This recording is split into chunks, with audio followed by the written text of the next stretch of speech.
Drilling fluids touch just about everything in the drilling process. We're here to deconstruct the drilling process and drilling fluid concepts to provide a deeper understanding of our industry. In each episode, we'll share information, talk to interesting people, and maybe share a few stories along the way.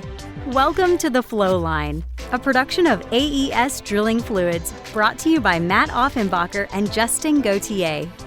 Hey everybody, welcome back to another amazing episode of the Flowline podcast. Matt, lovely co-host, how's it going, man? Feels like we haven't been in the studio for over a week. Well, I mean, summertime, a little vacation, a little time off, and back to it. Back to it is. We were actually, for the audience, having an interesting conversation, one that I'm sure a lot of people are having nowadays just around AI and stuff like that. But I was reading something on X, aka Twitter, and Matt kind of laughed and was like, yeah, well, there's talks about, within like a year, AI will be writing stuff based on AI. And so it was just kind of funny, but I think it's real. And so what was it that you were sort of like referring to?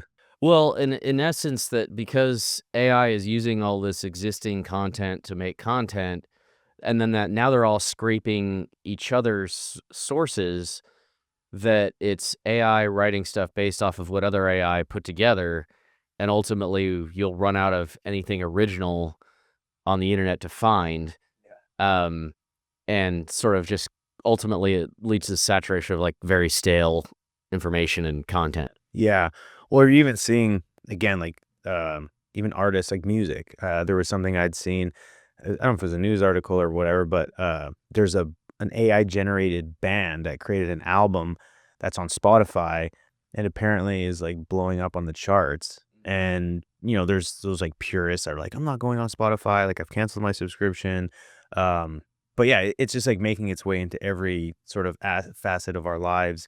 And then I was telling Matt, I heard there's a bunch of folks or, a group of whatever are trying to promote anytime there's content created that you could have sort of a logo or a way to know that it's human or original content. So like, for food, for instance, it's like GMO free or gluten free, having something within the content that you're either looking at or listening to and like, this is created by a human. And people may seek out that original content versus just not knowing what you're reading, seeing, listening to, whether or not it's actually someone that's made it or, to your point, just regurgitating other AI stuff. But I think it's something to really consider about when you're as we move forward, and even our business, maybe like young folks coming in trying to grow their knowledge base, especially. But yeah, we remain human. Yeah, this is human generated for those who are wondering.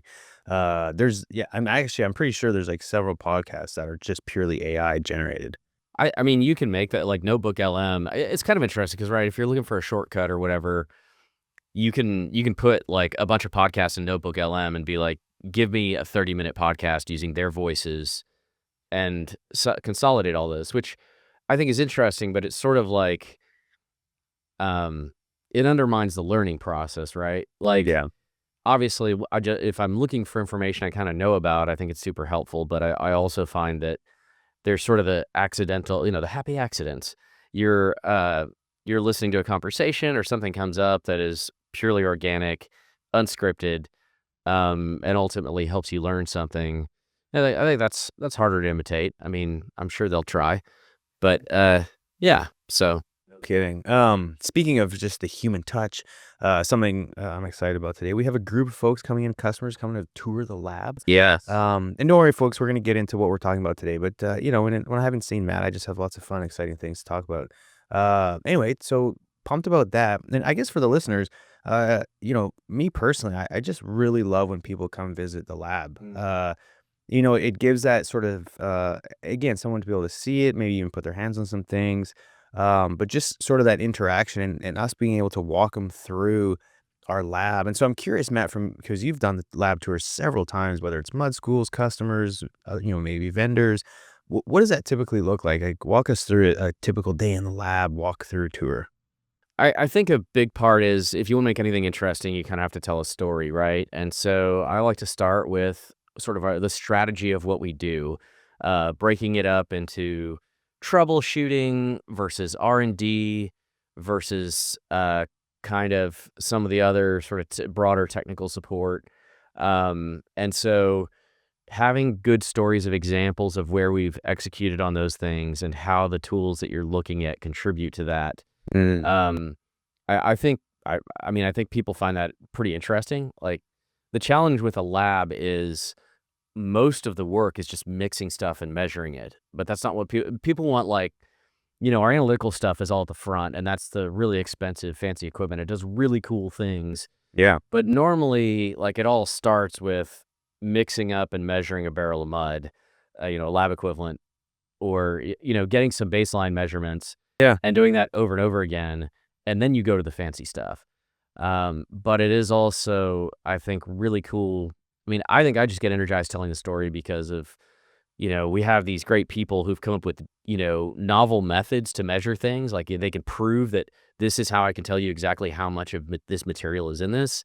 Um, hey, we had a customer who had this problem and we developed this whole process Mm-hmm. and now we serve other customers doing the same thing. It was sort of like the challenge brought out the best in everybody and they came up with a new way to do something that um, is it required the right tools, but the right people using the right tools. Yeah. So those things I think kind of get me energized as I try and tell those stories. That's great. But and it's fun. We have some cool toys that I think if you took college chemistry or any of those kinds of things, like you can kind of geek out at just how the different pieces of equipment work. Yeah. So No, it's great. Do you have any random question, but do you have any like tour bloopers or maybe on the flip side, like you did a tour and like something unexpected came of it and it was like, man, because of this tour, like we actually were able to do XYZ or a client, decided they wanted to then pursue something. Does anything come to mind? I mean, I would say the thing that many customers get inspired by is I think they're used to seeing us as a mud company. And when we talk about being able to do detailed, petrophysical analysis, characterizing mineralogy, a lot of times we'll get pretty tightly linked up with geology departments, Yeah. and maybe help them solve problems that you would normally expect a mud company to be dealing with. But because we have the capabilities and the skills, um, we're able to do that. I think on the blooper side, I will just say that like all sort of laboratory demos, there's even the stuff that you've done 100 times, the one time it doesn't work the way you expected is probably going to be in front of a bunch of people you're trying to impress. So I think there's a little bit of like, wipe some sweat off your brow sometimes on stuff that you're like, this should work. Um, and especially when you're like, well, this has never happened before. So we always try to make sure those are, those demos are pretty well refined. Yeah. Um, but you can be surprised, and hopefully, we've generally seen customers can kind of laugh with us when those things happen, and we'll do it again and it'll work. Like this is what we went to show you. So, but we've had a few of those where it was like, and this is how this works, and then it's like, and it's not doing what I said. Yeah. Well, I remember walking down the hallway and Will Petty ran out, sweating and kind of stressed out. And yeah, I guess some check or something that he had demonstrated 1,000 times, all of a sudden the cord didn't work and the power was not connecting to the Oh instrument or yeah, whatever. And we tripped a breaker, I think, and it was like, this has never happened before. Where's the panel? yeah, that's what it was. Yeah. Yeah. No, that's funny. It's yeah, life beyond the mud check. It's a lot goes on back there. Anyway, 8 minutes and 30 seconds of banter. Hopefully everyone hung in there. We do have a good topic today, Matt, and one that you said has been brought up multiple times. It's something that as someone who's worked the MidCon, who've had customers there, and I kind of chuckle when I hear sort of what we're going to talk about today, which is dispersed versus non-dispersed. And I guess for those, who are in the mix, sometimes lightly dispersed, you get a whole variance of different types of water-based muds when you're talking about dispersed versus non-dispersed. But I think it'd be good to kind of clear the air, break down each one, maybe refresh people's memories on that part. What do you think? I think so. It's interesting how often this comes up for what I would say are pretty basic mud systems, but then again, because you've got that spectrum, as you sort of alluded to, okay, are we dispersed? Are we not? Are we lightly dispersed? And I think it won't take long to sort of hash that out and hopefully offer some clarity. Okay. Well, first, sort of define, what that means to be either dispersed or non-dispersed. So it all starts with clay that's in your mud, usually bentonite, but you think about a clay platelet, and it's got very narrow edges, so it's very plate-like shape. So the edges are thin, but the top and bottom surfaces are big, surface area wise. And so there's two different charges there. So the flat face is negatively charged. The edges are negatively charged. The flat face is generally positively charged. But what happens is you're going to have these things want to stick to each other, negative and positive meeting up, right? So you can end up, as these clay platelets associate, they can either, go like this or, make a T kind of where a negative edge sticks to a positive face. And think of building up a network. So maybe like a bird's nest or a house of cards where they're all interacting. That's what can happen. And one way to address that is to disperse it. So if you want to go disperse because you're having that association issue, you would add something highly anionic and basically just tie up all those positive charges. Now stuff can't stick to itself because all you have is negative. So Got it. that limits that association. And as you might be able to imagine, that lightly dispersed, if you will, you can have so many anionic particles that nothing can associate, or you could have a few, and so there are still some associations. You still see some of that effect on your mud properties. And so I think that's sort of in general. Non-dispersed, I didn't do anything to it. Dispersed, I added a dispersant explicitly to break up these networks as they form. So that is sort of the baseline of everything we're going to talk about. Got it. Okay, well, let's double click on the old LSND, also known as low solids non-dispersed system, and break that down. So I think this is one where the definition can be quite a bit vague too, in as much as something that is relatively low in solids and you didn't add a dispersant gives a whole lot of other options for what it could be. So typically these are, they're not going to be more than about 13 pounds per gallon of any flavor. And the reason is simply that you've got to disperse solids when you get that many in your drilling fluid. Like your fluid properties are a mess. If you go back to when, the literature starts talking about these, the drill solids to bentonite ratio is less than 3-to-1. Okay, that's the argument for the definition of low solids, or the ratio that was applied. Now, if I can keep my solids down, we've talked about this in other in other episodes, I can generally drill faster, right? So you don't want your solids to come up or you sort of lose the benefit. You're just running an old traditional spud mud. But here, what you likely have in your LS&D system, traditionally speaking, you got some gel, so bentonite, so a clay. You've got pack, maybe for fluid loss, maybe a little bit of xanthan. You might throw in some PHPA. You might throw in some sodium polyacrylate as a bit of a thinner. But the most important thing when we get into that non-dispersed is you didn't add anything in as a dispersant, such as a lignite or a lignosulfonate. So once you start adding those, you've gone dispersed. But the other thing I would add is technically polymeric systems fall under this sort of argument, although I think LSND I typically associate with a cheap, basic mud system. But, a glycol system, a high-performance water-based mud, all those things are going to have low solids, silicates. Silicates don't like solids. They're not going to be dispersed, so they're not going to have anything, they're not going to have lignite or lignosulfonate in them. So, like, they would sort of qualify, if you will, because they're not dispersed, but I would not call them LS&D systems. Got it. No, that makes sense. Yeah. And so kind of beyond that, what are some sort of considerations if you're planning on potentially using an LS&D mud? What are things that you should really look at to sort of as a criteria around whether or not you should use LS&D? I mean, a big filter is going to be salinity. If you expect to take flows relatively shallow or encounter something where you're even drill through some salt, this is a clay-based system, and you're going to get flocculation. Like, that's going to induce flocculation, which will ultimately mean you need to break it over and disperse it or do something. So salinity is usually a big decision maker. I think there's a reasonable argument to say that because that low solids aspect, you need good solids control equipment, which you to keep the solids down, or you're going to have to aggressively dilute. Um, you know, reactive clays, obviously, for adding more clay, we're seeing more flocculation. That's where high temperatures, those are going to limit how far you go with LSND. And I mean, it's not uncommon that you start with an LSND system and then you break it over to a Totally, yep. dispersed as you get deeper and see these things. Right. So LSND is pretty common on surface or intermediate. You're trying to keep the solids down, drill fast, keep that kind of thing. That's the goal. But it's a pretty basic gel with a little bit of polymer.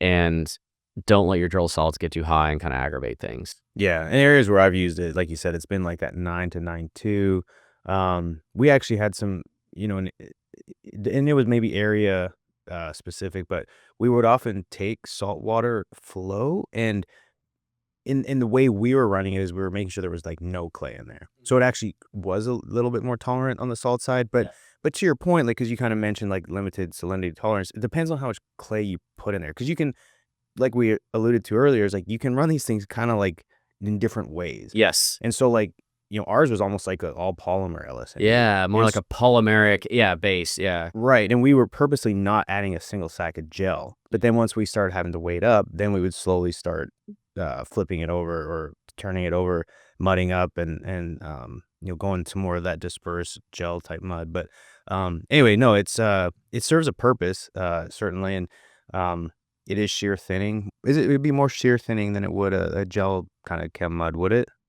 If you're using a lot of I would polymer? say, polymer would be more thixotropic, if you will. So yeah, xanthan especially will give you those flow properties. Right. Okay. All right. Well, then moving on to the other side of the coin, let's talk more about dispersed drilling fluids. Well, and this is pretty easy because normally we're just taking our base. So yeah, you had some gel in there, you probably had some pack and some of those other things. And now you're going to start adding the dispersant, and that thus making it dispersed. And there's a few different flavors of dispersed, but mostly it's going to be these anionic black powders. So we're talking about chrome lignosulfonate, lignite, quebracho even, which That's a new one. so quebracho's actually been around for a long time, and because I know these folks and they yelled at me last time for not including the trade name, I believe we're allowed to, but Desco is a modified quebracho material. What? I Yes. never knew that. I've never heard quebracho. Yeah. So it's from a bark. It turns everything red. No way. But anyways, there's this process. The thing about the modified quebracho is it versus like a CLS, or you got to keep your pH up high. This stuff is not as pH sensitive, so you don't have to be as aggressive with black water and that kind of thing. So the key is anionic, ties up those charges, gives you great dispersion. So as your fluid starts to thicken and you have these adverse properties, you can break those clays that are sticking to each other apart. And now you've got individual clay platelets, which can help with fluid loss. They're obviously going to help with fluid properties in general. And so this is really where you start kind of breaking things over. Got it. So you might do your upper intermediate with an LSND, and then as you get deeper and you say, hey, I kind of need some properties here, start throwing in your dispersant material. Gotcha. Is there anything that would sort of when you're looking at planning or anything like that, would there anything determine like, oh, you're going to experience this? Absolutely don't use a dispersed drilling fluids. I mean, I think if you're really worried about washout or something, and it depends on the type of washout, right? Like in the MedCon, it's a bunch of this red bed stuff it's got a lot of salt in it. It's a little bit wonky. So it's like, me personally, I would wait because I think I could drill a lot faster. But eventually, once you get past those sections, you're probably just going to go ahead and disperse. Usually it's the other side of things. It's that my decision to like whether I'm going to go with dispersed or not, like my base case is LSND, and when do I disperse? Yeah.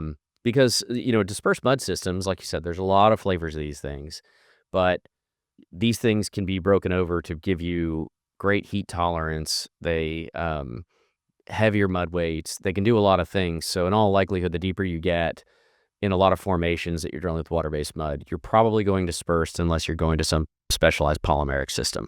Gotcha. Yeah, and I was gonna kind of go on the other side of it. Like, what are some good reasons to consider? What you mentioned, mud weight, temperature. What about like filter cake quality? Can you sort of compare and contrast the filter cake quality to the two? Yeah, I mean, I think it depends on what else is in there, but certainly looking at just sometimes you can see once again, this depends a lot on how much gel is in it, Yeah. right? But gel may take a little longer to form a filter cake than a polymer does. And so depending on your solids content, you may, if you're worried about fluid loss, you may go very low solids, or you may go dispersed but keep the gel out and focus more on pack and that kind of thing. So that I think I can get there with both options, but it really depends on what I'm doing, what's going to be the most cost effective. Yeah. So it's definitely something to keep an eye on.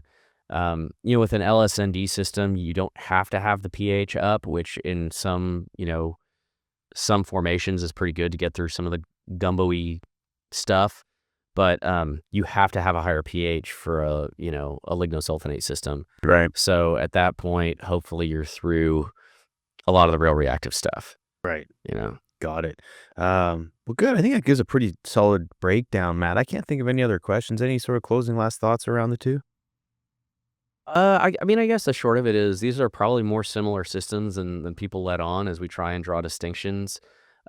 Yes, they kind of work on a spectrum where you can start adding lignite, lignosulfonate, and partially disperse or what have you. But there's reasons to use one or the other for the fluid properties you're looking for, but they're quite similar because they're sort of starting from the same base. So they're cousins. Nice. Well, with that being said, folks, if you have any other questions or thoughts, reach out to us on LinkedIn, or you can reach us at the Flowline podcast at aesfoods.com. Be sure to connect with the AES LinkedIn page, as well as check out the YouTube page. We got a lot of great content on there. The website has a ton of good information as well. And until next time, folks, that's it for now. Cheers. Take care. Thanks for listening. Please tune in next week for another exciting episode of the Flowline. And remember, may your returns always be full and your trips always smooth. Views expressed in this program belong to participants and not their employees. The program is for informational purposes only and cannot take the place of seeking professional advice. Copyright AES Drilling Fluids.